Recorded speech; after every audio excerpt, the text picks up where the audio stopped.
Today, we're stepping back in time, not just a few decades, but centuries, to an era where the concept of survival wasn't a trending hashtag or a weekend hobby. For the American frontiersman, it was the very fabric of daily existence.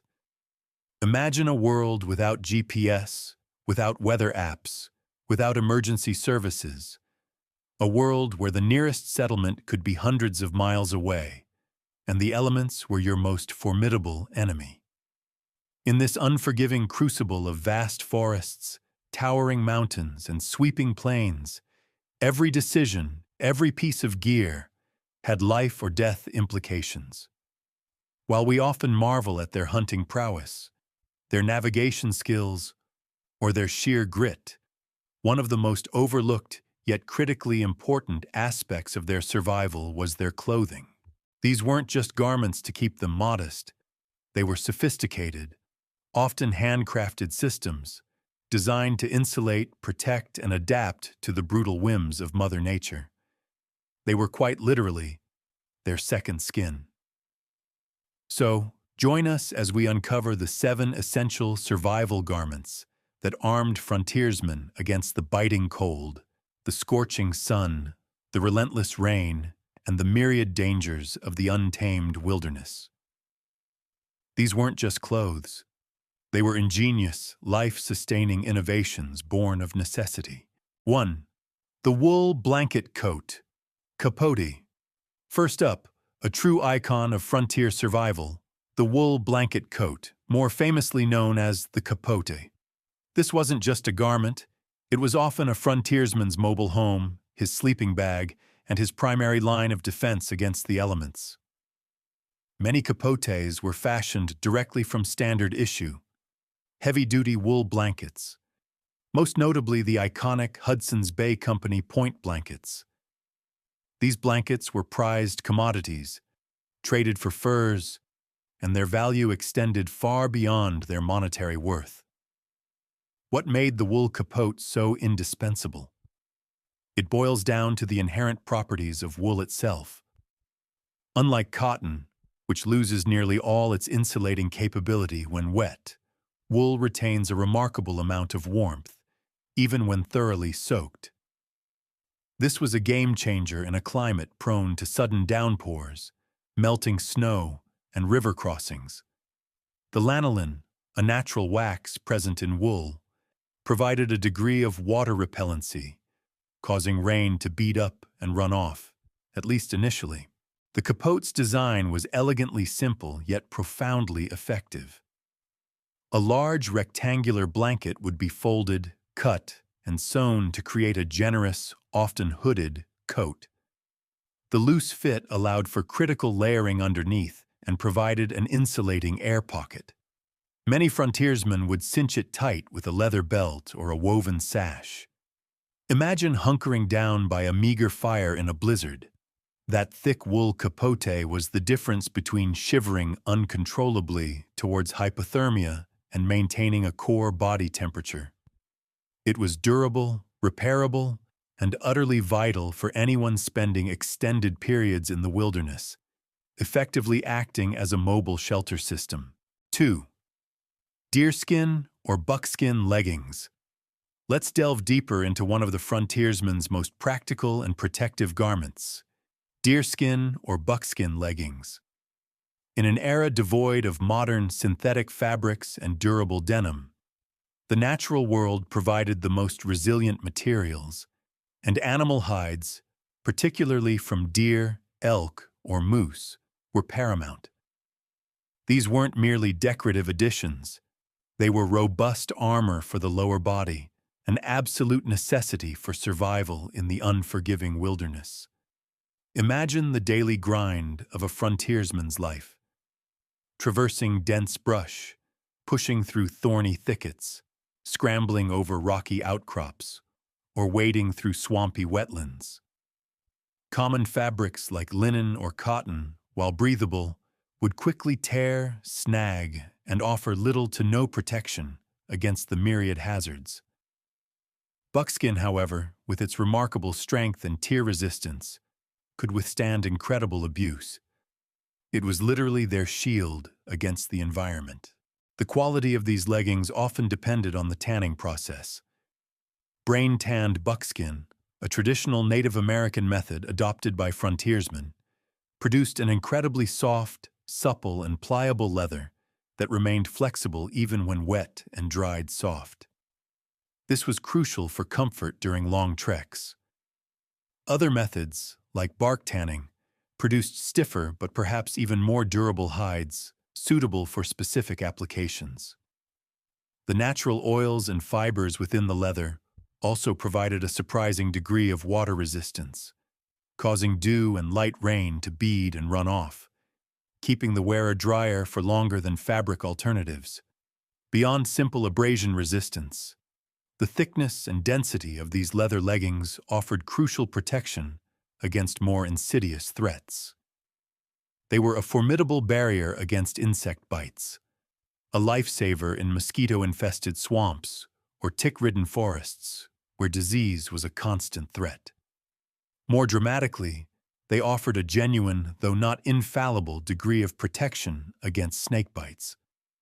While not entirely puncture-proof against a determined fangs, the thick leather could significantly reduce the venom's penetration or deflect the strike, buying precious time in a remote location where an unhindered bite could be a death sentence.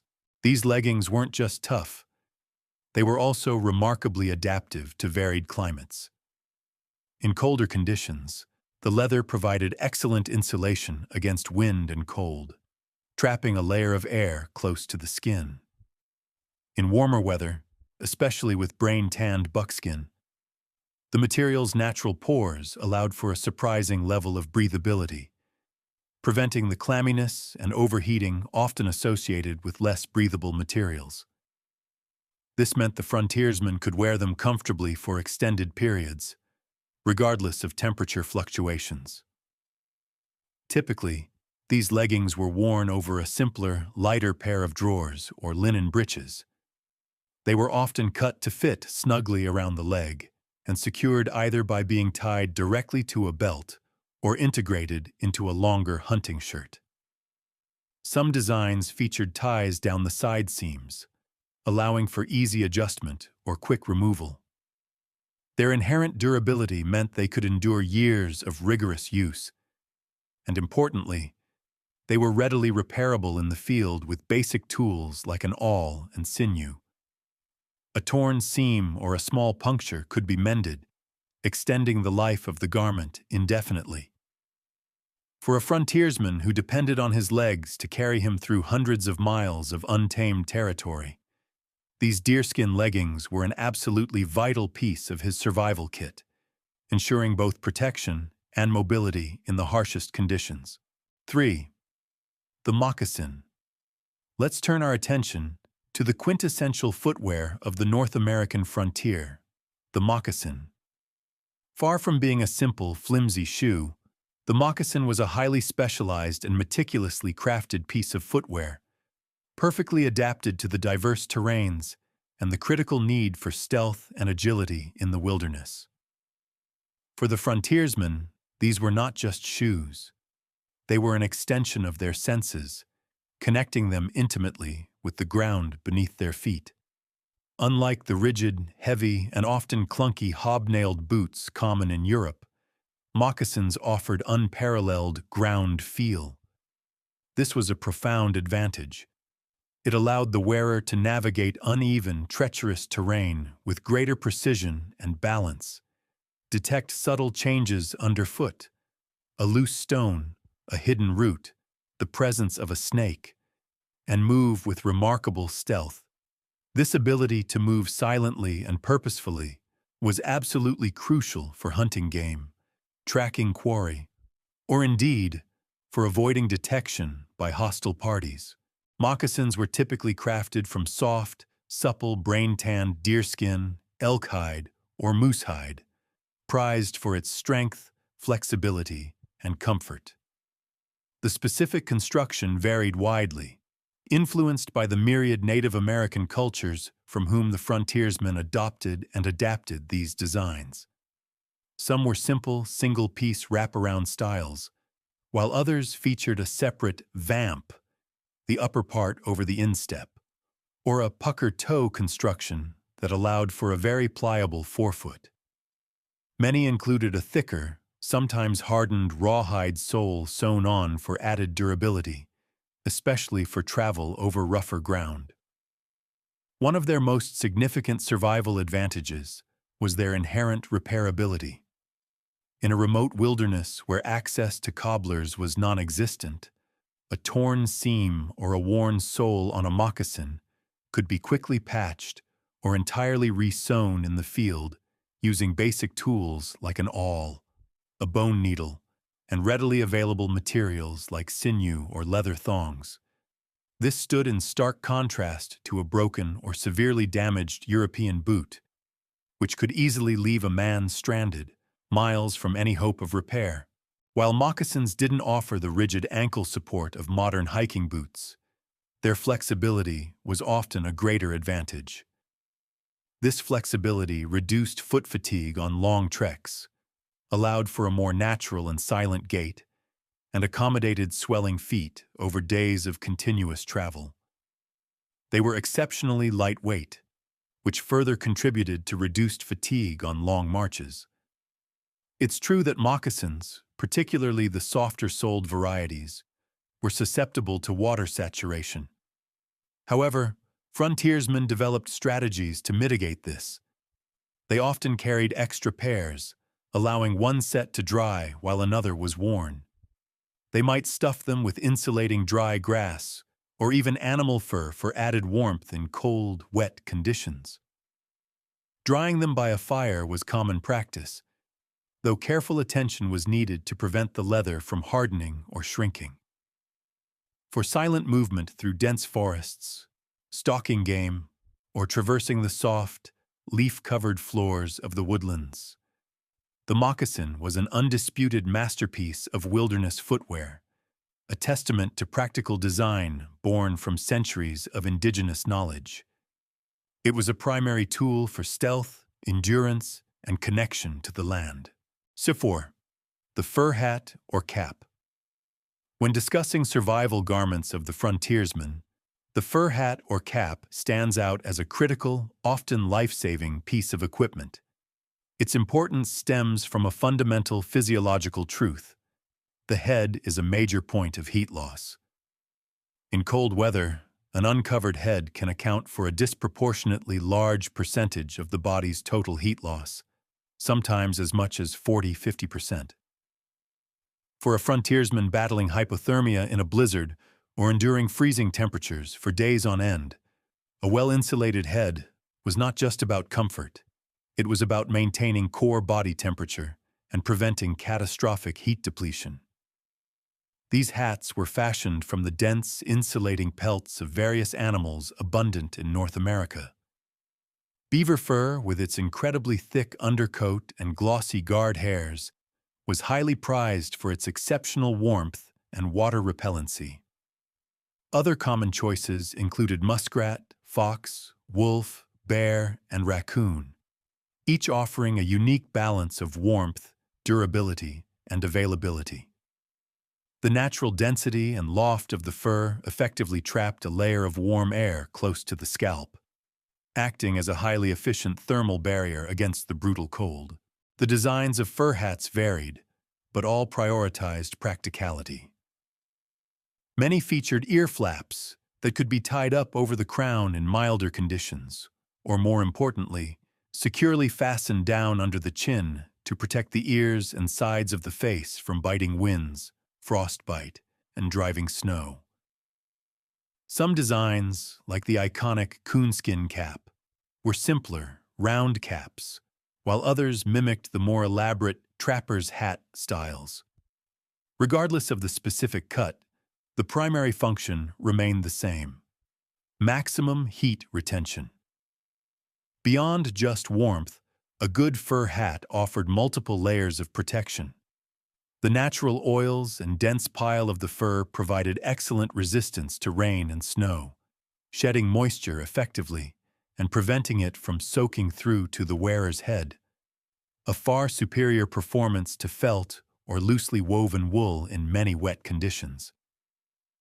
It also offered a degree of protection from the sun's glare in open spaces and, surprisingly, could even deter biting insects from directly attacking the head and ears. Furthermore, in a rugged environment where falling branches or accidental bumps were common, the thick padding of a fur hat could provide a minor but significant buffer against light impacts, potentially preventing a debilitating head injury miles from any aid. For a frontiersman, who might spend weeks or months exposed to the harshest elements, the fur hat was a non-negotiable item. It was durable, often lasting for many years with proper care, and its effectiveness directly contributed to their ability to endure, hunt, and survive in the vast, untamed wilderness. It became a symbol of frontier life, not just for its distinctive look, but for its profound and undeniable survival utility. 5. The linen or wool shirt. While less outwardly dramatic than a fur cap or a capote, the humble linen or wool shirt formed the critical foundation of a frontiersman's layering system. These shirts were worn directly against the skin and played a vital, often unsung role in regulating body temperature and managing moisture. Linen shirts, though not as warm as wool, were invaluable in warmer weather or during strenuous activity. Linen is known for its excellent wicking properties, drawing sweat away from the skin and allowing it to evaporate, thus preventing the clammy, chilling effect that can lead to hypothermia when activity ceases.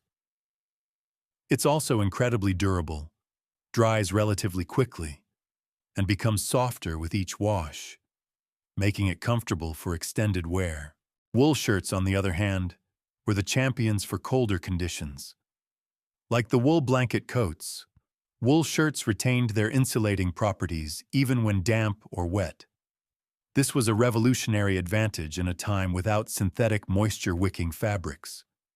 Wool could absorb a significant amount of moisture without feeling wet to the touch, and its crimped fibers trapped air, providing a superior thermal barrier. Frontiersmen often wore multiple layers of these shirts, adding or shedding them throughout the day to adapt to fluctuating temperatures and exertion levels. The breathability of both materials prevented overheating during intense activity, while their insulating properties provided warmth during periods of rest or in cold environments. These base layers were foundational to their ability to survive extreme temperature swings. 6. The leather jerkin or vest. A leather jerkin or vest might seem like a secondary garment, but it was an incredibly versatile and protective piece in a frontiersman's arsenal. Typically worn over a shirt and potentially under a heavier coat, or as an outer layer in milder weather, the jerkin provided a crucial extra layer of wind and abrasion resistance directly to the core of the body, where vital organs reside. Crafted from sturdy buckskin, elk hide, or even buffalo hide, these sleeveless garments were renowned for their durability.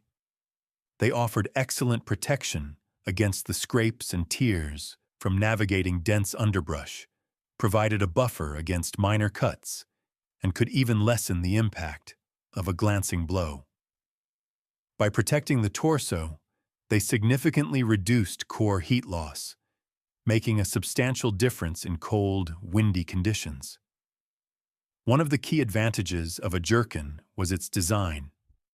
Being sleeveless, it offered unrestricted arm movement, which was absolutely critical for activities like chopping wood, setting traps, aiming a rifle, or paddling a canoe. This freedom of movement, combined with its protective qualities and additional warmth, made the leather jerkin an indispensable part of a frontiersman's layering system. It was a testament to practical, robust design that prioritized functionality and resilience. 7. The fringed hunting shirt. Finally, we arrive at arguably the most iconic garment of the American frontier, the fringed hunting shirt. Often made from durable linen, sturdy canvas, or occasionally buckskin, This shirt was far more than just a sartorial statement. Its unique features served distinct survival purposes. The most visually striking element, the fringe, was not mere decoration. When traveling through wet foliage or in light rain, the long strips of fringe actually served to wick water away from the body. As rain or dew collected on the shirt, it would travel along the fringe and drip off, preventing the main fabric of the shirt from becoming saturated as quickly. It was an ingenious, low-tech form of water management, helping to keep the wearer drier and warmer. Beyond the fringe, the overall design of the hunting shirt was highly functional. They were typically cut loose and generously, allowing for a full range of motion, essential for the physical demands of frontier life. This loose fit also facilitated effective layering underneath, trapping warm air and enhancing insulation. Many hunting shirts featured large, often patched pockets or integral pouches, providing convenient storage for essential small items like flints, tinder, percussion caps, lead balls, or even a handful of dried rations. The robust materials and construction meant these shirts were designed to endure years of rugged use, making them a cornerstone of the frontiersman's daily attire and a vital piece of survival gear. There you have it, 7 remarkable garments that were so much more than mere clothing for the American frontiersman. They were meticulously chosen, often handcrafted, and proven tools of survival, each playing a vital role in protecting and sustaining individuals against the raw power of the wilderness. These garments speak volumes about the ingenuity, resourcefulness, and deep practical knowledge of those who lived and thrived on the edge of civilization.